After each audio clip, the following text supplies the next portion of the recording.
Hi everyone, welcome back. This video is going to continue our series on John Locke, and we're going to be looking at the distinction he makes between simple and complex ideas. This is a really crucial distinction for empiricists because it's going to help us better understand the details of their theory that allow it to try to explain the huge variety and sort of detail of sort of ideas that we experience in our own mind. So in this video, we're going to start out by just reviewing those two experiential sources, and then we're going to look at these two kinds of ideas. There are simple ideas and there are complex ideas, and then we'll look at how, by appealing to this distinction, Locke proposes that there's certain limits to our mind, to our ability to form ideas, and to our ability to have certain kinds of knowledge. All right, so Locke describes his view as the theory that all our ideas and knowledge come from experience. So notice, it doesn't just say some of our ideas and some of our knowledge. It says every last one comes from experience. But it's important, he's going to distinguish between two kinds of experience here.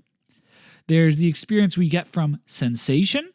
So this is sort of our outer perception of external objects.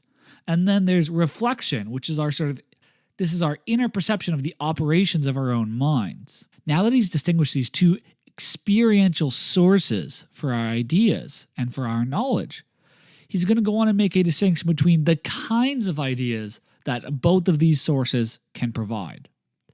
First, he says, to better understand the nature, manner, and extent of our knowledge, one thing is carefully to be observed concerning the ideas we have, and that is that some of these ideas are simple and some complex. So there's two kinds of ideas. There's simple ideas and there's complex ideas, and it's important to understand the difference between the two and the relationship between them as well. So simple ideas. These are ideas that are uncompounded and contain nothing but one uniform appearance or conception in the mind and is not distinguishable into different ideas. In other words, Locke's saying simple ideas have no other ideas as parts. You can't sort of separate them out into sort of smaller bits and pieces. Think of these as like physical atoms, the smallest sort of pieces of matter that come together to compose sort of my whole body and other physical objects, except this time instead of composing physical objects, these simple ideas are like the atoms of ideas. Now, these are received directly from experience, where that includes both sensation and reflection itself. So, according to Locke, our mind is entirely passive in the production of simple ideas. So, we're not in control of the production of these simple ideas. These ideas sort of come to us via sensation. And so, in that way, we can't choose to create these ideas, and we can't choose to destroy these ideas. This is something that just sort of happens to us. We see a tree, and when we sort of see the tree, we automatically get certain ideas. So let's go through a couple examples to clarify. Many of our individual sensations give rise to multiple simple ideas. So from a single unified experience, our mind might create multiple distinct ideas, simple ideas. He says, this is because the qualities that affect our senses are, in the things themselves, so united and blended that there's no separation, no distance between them. Yet it's plain the ideas they produce in the mind enter by the senses simple and unmixed. And so, for instance, look, we often experience multiple senses simultaneously. So we see and touch the same object. I see and touch my phone at the same time. Now, the texture and shape of the phone, they're sort of united in a single object such that I experience both of them together. All right. But our sight gives us an idea of the phone's color, and our touch gives us a different idea of its texture. So these ideas in our mind are separate and distinct. They're not mixed together. even though the color and texture are experienced at the same time. They're sort of united in the object we experience. Say it again, this phone, there's the texture and then there's the color, sort of together. But my idea, when I think about those things, I can think about them separately. I can think about the color and I can think about the texture. Those are distinct in my mind. Notice in this example that what I'm saying is that we have these distinct ideas of two different qualities. There's the idea of color, there's the idea of texture. But according to Locke, even with regards to our idea of certain qualities like shape, when that idea is received from different senses, it's actually two different, distinct ideas. So the idea of a cube that I get from touch is different from the idea of a cube that I get from sight. So my phone again, the shape of it, this sort of rectangular shape, I can experience that via my sight and also experience it via my touch. It's the same quality in the object. But according to Locke, since this idea is received via two different senses, the ideas I get are two separate ideas. There's the touch idea of the shape of the phone, and there's the sight idea of the shape of the phone. Those are two distinct ideas, even though they're about the same quality. We're going to come back to this later when we consider the Molyneux problem in our next video. So, moreover, it's also important to notice that even a sensory experience from the same sense, such as sight, will often give rise to multiple simple ideas. So consider a case where you use your sight to see the following figure. Here we go. It's a green triangular-like shape. But when you look at that shape, ladies, you see a single unified object. The greenness and triangleness in the sort of object itself is sort of united, and you can't sort of pull them apart. But ladies, so you have that visual experience of this sort of unified green triangle. But your mind, when it receives the idea from this experience, it receives two separate ideas.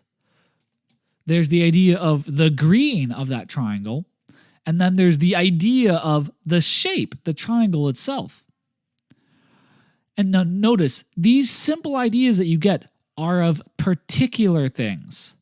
What I mean by that is your visual experience gives you an idea of this particular shade of green, and it gives you an idea of this exact shape of triangle. These ideas you get from that sensation immediately are more specific than abstract ideas of greenness considered generally. So I can think of greenness where I'm thinking of the sort of thing that all green things have in common, where I'm not thinking about a particular green thing. Similarly, I have an idea of triangularity, where that's an idea of what all triangles have in common, instead of thinking about a particular triangle. So the claim here is the simple idea I get directly from the sensation itself is not the idea of triangularity or of triangles, that sort of general idea. It's an idea of this particular shape. Complex ideas. These are ideas that are composed out of other ideas we have. So complex ideas have other ideas as their parts. We can sort of analyze them into smaller portions. So in complex ideas, Locke thinks our minds are active in the production of these complex ideas. These aren't things that just happen to us. These are things that we actively sort of build using the powers of our minds. So our mind uses a power to create complex ideas by taking simple ideas and then using our power to repeat these ideas, compare these ideas, unite these ideas, and we can do this, he thinks, to an almost infinite variety. All right, so let's consider some examples. The idea of a bachelor is a complex idea. It's composed out of a combination of other ideas we have. We can sort of analyze it into these smaller ideas. It's made up of the idea of being unmarried, the idea of a male, the idea of an adult. Now, those ideas might also be complex, but maybe we can analyze them sort of further. but at the very least, a bachelor is a complex. So let's consider this as like a shape. So I have this idea of a bachelor in my mind. I mean, I'm not really able to give a picture to it, but when I take that idea, I can separate it into three smaller parts. There's the idea of being unmarried, my idea of an adult, and my idea of male. The idea of bachelor sort of takes these ideas and sort of combines them into a single idea, but that single idea is complex. So regarding these complex ideas, Locke identifies the following methods or processes that we can use to take our simple ideas and sort of build up these more complicated ones. So first, there's a process of combining. This is pretty straightforward. We take simple ideas, we put them together, and we unite them into a sort of single, more complicated idea. So this is the process we use to create the idea not just of green or of triangle, but of a green triangle. It's also the process we use to create the idea of a bachelor. We take the idea of unmarried, adult, male, we put them together, and we sort of unite them together. We join them together. Next, there's the process of comparing. So this is where we take multiple ideas and we place them next to each other in our mind, but we don't join them together. Instead, we just compare them. So we keep them separate and we compare them to one another. This is how Locke believes we get ideas of relations, such as the idea of bigger than, smaller than, darker than, longer than. Notice here, this isn't an idea of the quality of a single object, rather, it's the idea of a relationship between two or more things. We get those ideas according to Locke by, say, I get the idea of a particular square in my mind. And then I get an idea of another particular square in my mind.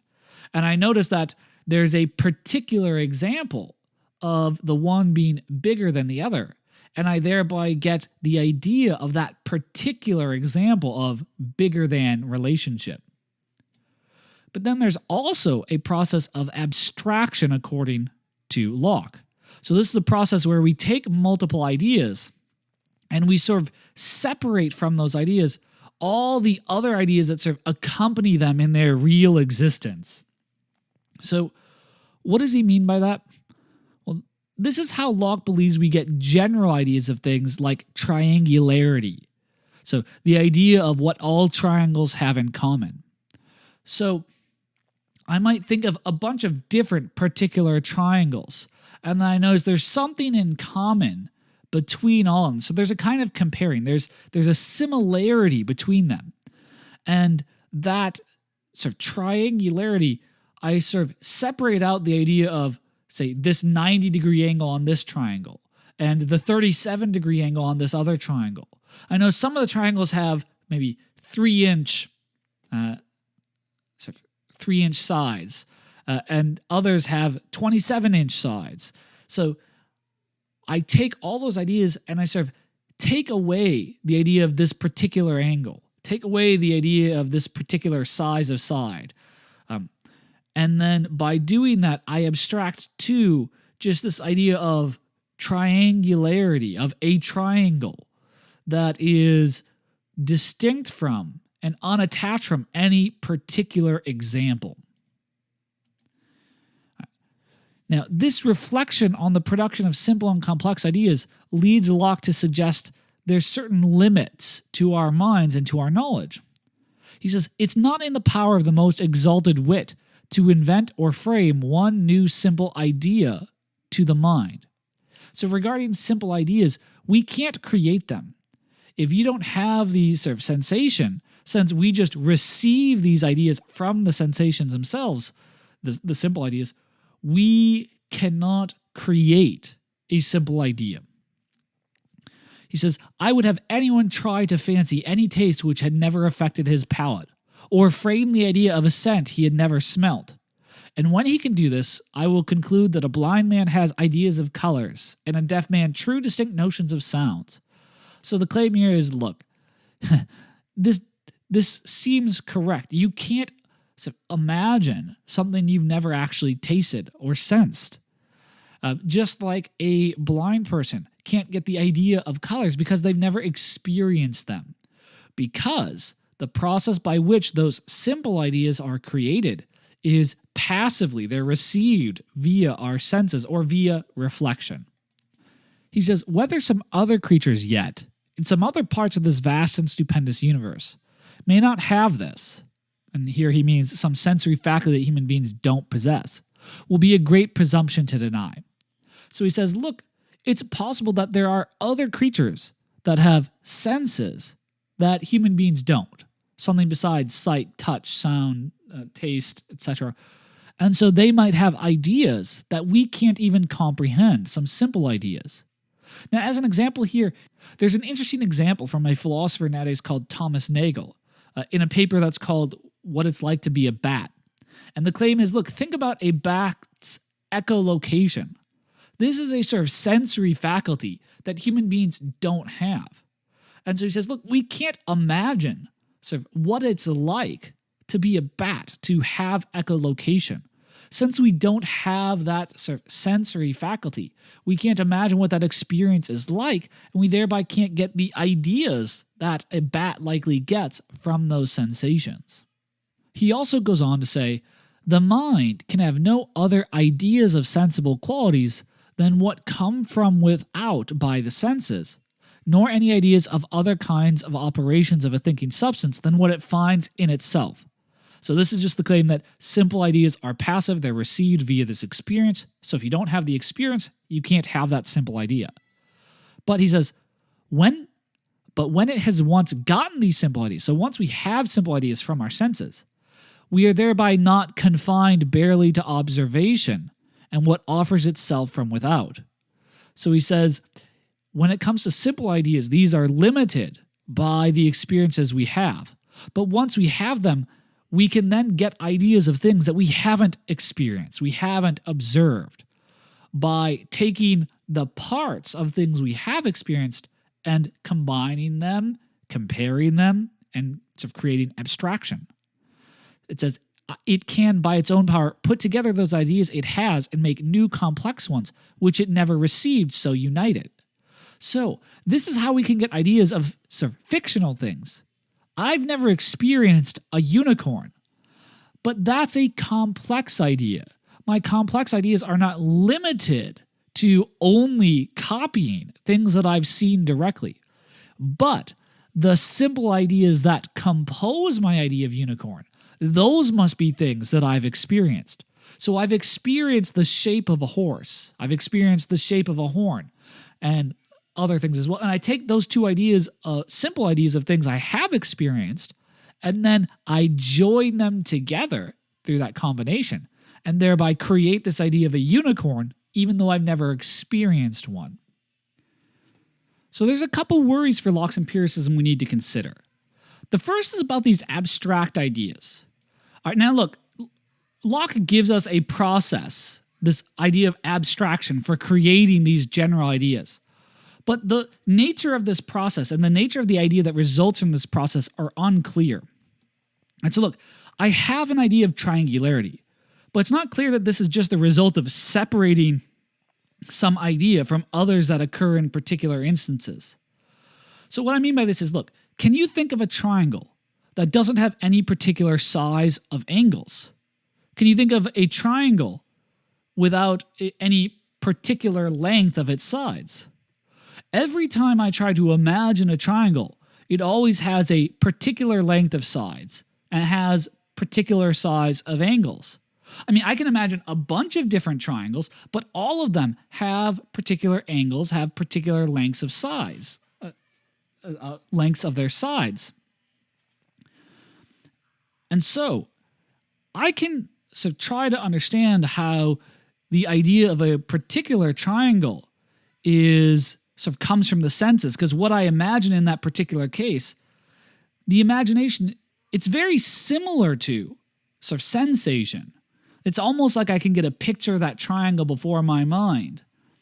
But when I try to think about triangularity in general, I can't think of it as a picture, because I can't, like, anytime I get a picture, it has a certain length of sides and it has certain angles. So that picture is not my idea of triangularity. And if I take away the angles, I'm not sure that there's any picture left over. And so now the question is, how can I think of that idea of triangularity as being similar to a sensation? So those general ideas seem to cause a little bit of trouble here. All right.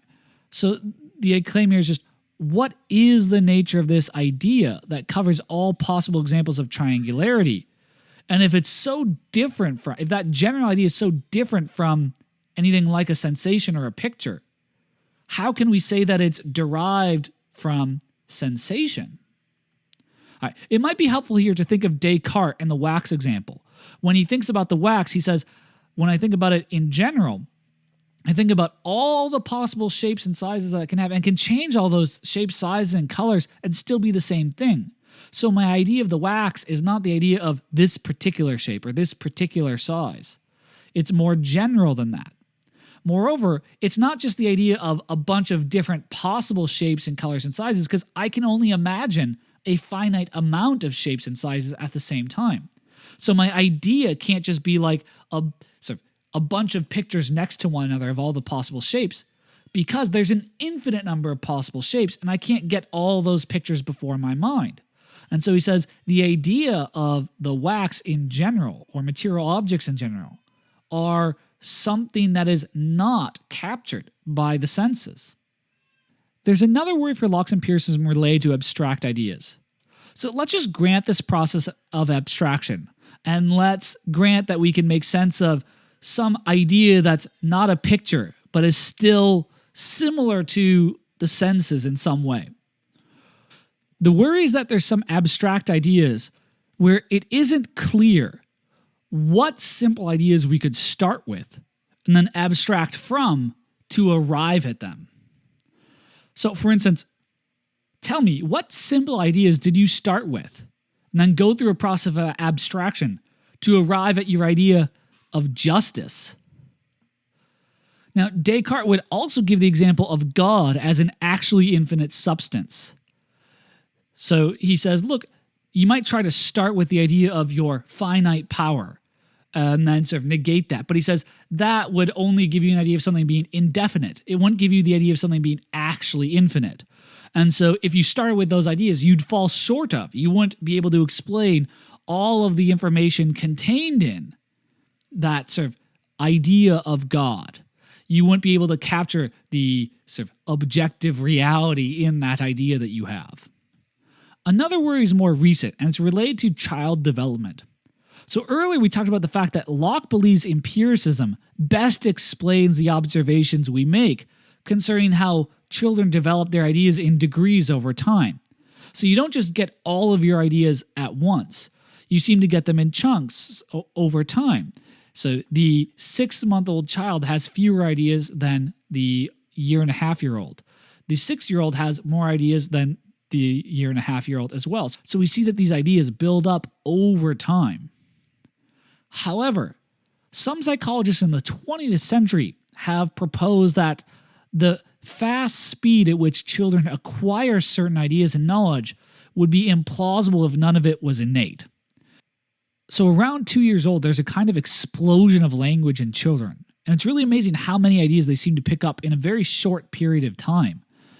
If you've ever sort of watched a kid here, like it's like every single day, like just new things coming here, here, here, here. Moreover, children seem to pick up on complicated grammatical ideas in a very short period of time.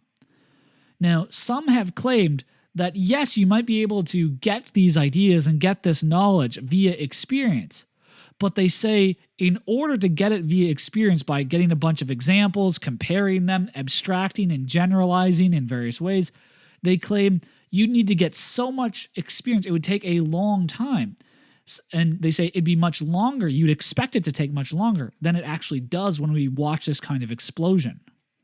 And so some psychologists have suggested that the best explanation for this speed of this explosion is that some kind of idea or grammar is sort of built in or pre-programmed into human beings by the evolutionary process.